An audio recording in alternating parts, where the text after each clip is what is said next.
It began years ago, a pattern too quiet to notice at first. At some point in the night, always around the same hour, her eyes would open, her chest tight, her face wet with tears.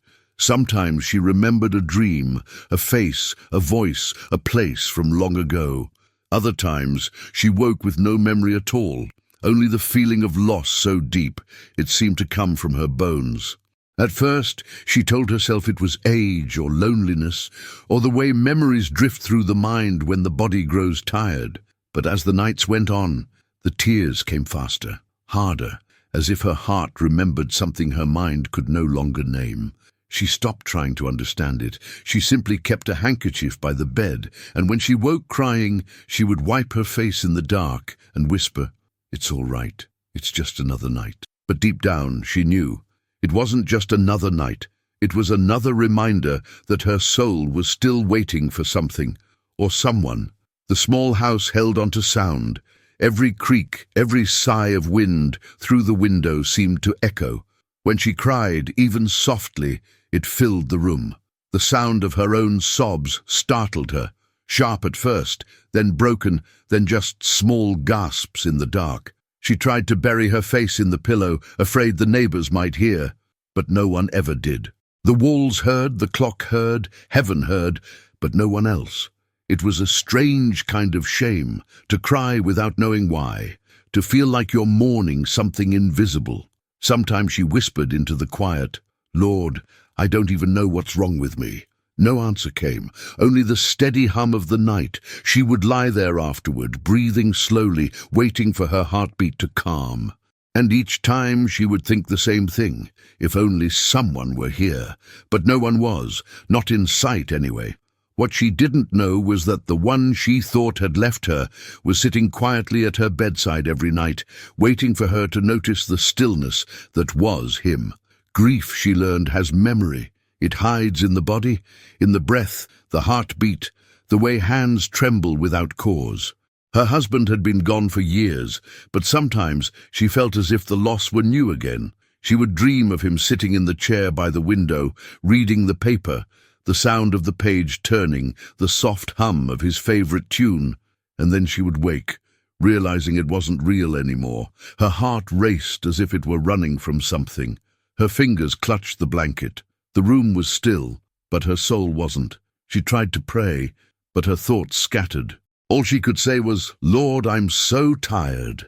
And she was, tired in the way only grief can make you. The kind of tired that comes from carrying sorrow that never completely leaves. She wanted to rest, but her heart no longer knew how. Even in dreams it kept searching, for comfort, for peace, for him. People often said time heals all things, but time had healed her body, not her soul. Yes, she missed her husband, but it was more than that. She missed laughter, the sound of two people sharing a life. She missed being needed, the small, ordinary purpose that fills a day with meaning. She missed touch, the warmth of a hand, the comfort of another heartbeat nearby. And beneath all of that, she missed something deeper still, the nearness of God she used to feel in her youth. Back then, prayer had felt alive. She would talk to him and feel his presence, a quiet certainty in her heart. But now she prayed and felt only distance. Some nights she said softly, "Lord, I know you're real. I just don't feel you anymore." The words hung in the dark, unanswered, and she wondered if heaven ever grew tired of her small, sad prayers. Yet even then, even in that silence, something eternal stirred, like light behind a closed door. Because Jesus had never left. He was only waiting for the night she would finally let him enter the sorrow she kept trying to hide. The chair by the window had once been her husband's favorite place. It was old now, the fabric worn thin, the wooden arms polished by years of use. Still, it was the only spot where she felt near to him, or perhaps near to herself. Most nights, after waking in tears, she would go there, wrap her shawl around her shoulders, and sit in the dark. Outside, the street was empty. No footsteps, no cars, no life. Just the sound of the wind brushing against the glass. She would whisper to herself, "Another morning is coming." But she didn't say it with hope. It was just a fact, a thing that happened whether she wanted it or not. Sometimes she imagined Jesus sitting in the other chair across from her. She couldn't see him, of course, but she would look at the empty space and say, "If you're here, Lord, please stay a little longer." She didn't know it then, but he always did. He sat there in silence, not speaking, not leaving, just waiting with love too gentle for her to yet recognize. It was the same every night, her trembling hands folded, her lips forming the same words, "Lord, please," and then nothing. The tears would rise, her throat would tighten, and her voice would fail. The rest of the prayer remained trapped inside her chest, a language of longing too deep for words. She wanted to pray for peace, for sleep, for strength, but every time she tried, the ache swallowed her sentences. Finally, she stopped trying to speak at all. She just sat there, letting her tears fall, believing that maybe God could read what her mouth couldn't say. "Lord, please," she whispered again one night, her voice barely audible. "You know the rest." And though she heard nothing in return, something unseen moved around her. Not a sound, not a vision, just a quiet stirring, like the air itself listening. Heaven understood her unfinished prayer completely, because sometimes the prayer that never finds words is the one that God hears most clearly. Guilt began to creep into her prayers. She didn't just feel lonely anymore, she felt ashamed for feeling lonely. "You've been good to me, Lord," she would whisper, wiping her eyes. "I shouldn't still be crying." She tried to count her blessings, her home, her memories, the long life she had lived, but each one seemed to echo back hollow, like names on a list that didn't reach her heart. "Maybe you're tired of hearing me cry," she said softly one night. "Maybe you've moved on to people who have real problems." Her words trembled in the air, and silence followed, as always. But if she could have seen through that silence, she would have noticed something beautiful, that even in her smallest, most broken prayers, Jesus' eyes never left her, not once. He wasn't tired of her tears. He was waiting until her heart was quiet enough to notice that he had been weeping with her all along. Sleep had become dangerous. When she closed her eyes, her memories opened. Faces she hadn't seen in years appeared in dreams. Her husband's smile, her mother's voice, her child's laughter echoing down the hallway. But when she reached for them, they faded like breath on glass. Some nights, she remembered her mistakes. Words spoken too sharply, apologies never made, moments of love she had let pass too quickly. Other nights she remembered beauty, the sound of hymns in the church, dinners by candlelight, hands held through storms. Each memory came and went like waves, one sweet, one bitter, one beautiful, one full of regret. And every time she woke from them, her cheeks were wet, her heart pounding with the weight of everything she had loved and lost. "Why show me these things, Lord?" she asked once, trembling, but the room stayed quiet. What she didn't know was that God was gently gathering those memories, not to torment her, but to prepare her for the healing that was about to come. Because sometimes, before peace enters a heart, it must first pass through every room where sorrow once lived. It was one of those nights when the clock seemed to mock her with its ticking, marking the hours of a sorrow that would not sleep. Her tears came quietly at first, then harder. She clutched her blanket as though it might hold her together. "Lord," she whispered, voice shaking, "will I ever sleep without crying again?" The question wasn't born from anger, it came from exhaustion, from a soul that had carried too much for too long.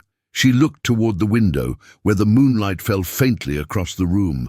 "You say you give rest to the weary," she said softly. "Then why can't I find it?" The stillness answered with nothing, but somehow she felt seen, as though the silence itself had leaned close to listen. And somewhere, deep within that silence, a whisper not yet heard began to form. Patient, tender, eternal. He was preparing to answer, not with words that explained the pain, but with a presence that would heal it. It came so gently that she thought she was dreaming. A warmth touched her shoulder, resting there, not heavy, not fleeting, but steady. Her breath caught. The room was dim, the air still. She didn't dare move. The touch wasn't frightening, it was familiar. like something she had known once and forgotten, the way sunlight feels on skin after a long winter. Her body relaxed under it, her tears slowed, the ache in her chest, so constant for so many nights, eased like a tide finally turning. "Is it you?" she whispered. No sound replied, but the quiet seemed alive now, as if love itself had entered the room and decided to stay. She didn't see him. She didn't need to. She knew. And in that knowing, something inside her broke open, not with pain, but with release, because for the first time in years, she realized she wasn't crying alone. The warmth lingered long after the touch faded. She sat up slowly, glancing around. The chair by the window was still empty, the lamp still faint, the room still ordinary, but it didn't feel ordinary anymore. It was as though the air had weight now, not oppressive, but sacred. She could almost sense someone sitting near her, silent but present, patient but real. Her heartbeat slowed, her tears dried. "Lord," she whispered again, "was that you?" She didn't hear an answer, but her soul did, not through words, but through peace. A peace so deep, it silenced every question. The loneliness that had clung to her for years began to lift. It wasn't gone, but it was no longer hers to carry alone. And as she sat there, the old chair creaking softly beneath her, she realized the same God she thought had forgotten her had been in this room every night, waiting for her to stop crying long enough to feel him. The voice came quietly, like a breath inside her chest. It wasn't heard with her ears, it was known. "I have watched every tear." Her breath caught. The voice was gentle, almost like the sound of compassion itself. "You are not alone in the night." Her eyes filled again, but this time the tears were calm. They didn't hurt, they healed. Every sleepless hour, every night she had thought wasted, suddenly felt holy. He had been there, all along, watching, waiting, weeping with her. She covered her face with trembling hands. "All these years," she whispered, "and you were here." The answer filled her heart without words. "I was." She sat there breathing softly, wrapped in a peace that was deeper than explanation, the peace that comes only when sorrow finally meets love. And that night, for the first time in years, her body forgot how to cry. For a long time, she just sat there in silence, eyes closed, hands resting over her heart. The room was still, but something within her had changed. The tightness that had lived in her chest for years, the ache that woke her in the dark, began to ease. It wasn't dramatic, it was gentle, like the slow melting of ice after winter. A warmth spread through her, steady and soft, not from the air, but from somewhere deeper. The kind of peace that doesn't just touch the skin, but fills the soul. It was as if someone had opened a window inside her and let the light in. She breathed deeply and whispered, "Thank you." No other words came. None were needed. Her tears had always come from longing, from emptiness. But now she wept again, not from pain, but from relief. The peace was alive. It had entered her, and it was staying. When she finally lay down again, her heart felt lighter than it had in decades. The familiar ache was gone. The trembling had quieted. She pulled the blanket up to her chin and sighed, not the weary sigh of sorrow, but the tender sigh of rest. "Stay with me," she whispered into the quiet, and in her heart she felt the same still assurance. Always. Her eyelids grew heavy.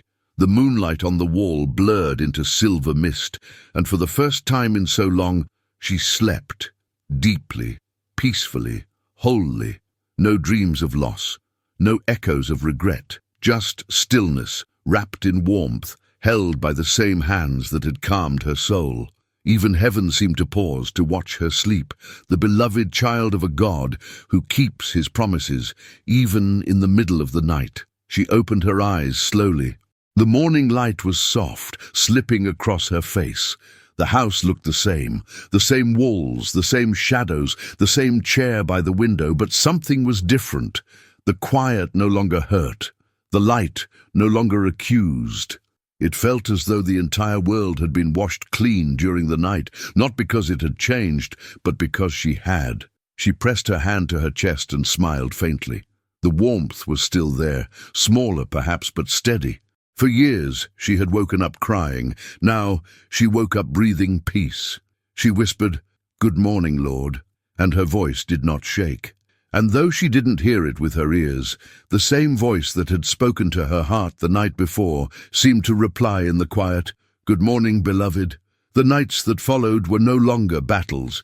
They became gentle, sacred things, soft doors that opened to rest, not sorrow. She no longer feared the dark. When she turned off her lamp, she felt the same peace waiting for her, like a faithful friend who always kept his word. Sometimes she dreamed, faint, lovely dreams she could never quite remember. She would wake with the faint impression of light, of laughter, of someone near. Her pillow stayed dry. Her mornings began with gratitude, and every now and then she caught herself smiling for no reason at all. She didn't tell anyone what had happened. Some things are too holy for explanation, but when the wind passed softly through the window or the moonlight settled gently on her face, she would whisper, "I know it's you." Because once Jesus has entered the room of your sorrow, the night never feels lonely again. It happened gradually, and few could say when exactly they began to see it. Her eyes, once dim with sleeplessness, now carried a quiet glow. Her voice, which had trembled when she spoke, had softened, calm, steady, serene. When neighbors greeted her in the hallway, she smiled in a way that made them feel lighter. No one asked what had changed. They simply knew something had. A friend once said to her, "You look rested, my dear. Did you finally find something to help you sleep?" She smiled gently, looking out the window before answering. "Yes," she said softly. "Something, or rather someone." They laughed politely, not understanding, but she didn't mind. How could she explain that peace itself had come to her bedside, that her heart had been held by the hands of mercy? Her nights no longer held tears, and her days no longer felt empty. She lived quietly, but her silence spoke volumes, not of loneliness, but of love that had settled deep within her soul. She no longer prayed long, desperate prayers. Gone were the nights of begging, of searching, of trying to convince heaven to notice her. Now her prayers were short, almost whispers of gratitude. In the mornings, as she poured her tea, she would say, "Thank you for another day." At night, as she pulled the blanket over her shoulders, she would whisper, "Thank you for staying through the nights." That was all, and it was enough. Her life had become one long conversation of quiet thankfulness, not loud, not dramatic, but steady. Each breath a prayer, each sunrise a promise kept. She had come to understand what peace truly was, not the absence of sorrow, but the presence of someone greater than it. And that presence, that tender constancy, had become her rest. The evening was calm. The air smelled faintly of rain. She sat by the window one last time, her Bible open to the Psalms, her glasses resting on the table. She didn't feel sick, only tired, the kind of tired that comes after a life well lived. The lamp glowed warmly beside her, and she smiled as she whispered her final prayer, "Thank you, Lord, for never leaving me alone in the dark." Her eyes drifted closed as she leaned her head back against the chair. The peace that had filled her nights now filled everything, and when her breath stilled, there was no fear, no struggle, only quiet. The kind of quiet that feels like being carried home. The same presence that once touched her shoulder in the night now held her completely. And this time, she did not wake to cry. She woke to glory. When her eyes opened again, the room was gone. There was light, pure, living light, and standing in it was Jesus. He smiled, the same quiet smile she had felt in her heart that night when he first came to her. She fell to her knees, tears spilling down her face, not of grief this time, but of perfect joy. "My Lord," she whispered, her voice trembling, "you were there every night." He reached out, touched her cheek, and said softly, "Every one of them, I never left you." She leaned into his hand, the years of sorrow melting like morning mist. Behind him stretched a horizon of peace that never ended. No pain, no fear, no more tears. And as she rose to her feet, he took her hand and whispered, "Welcome home, my beloved. You've finally found your rest. Adieu, and the woman who once woke crying in the night began her eternal morning, awake, whole, and forever held in the arms of peace himself.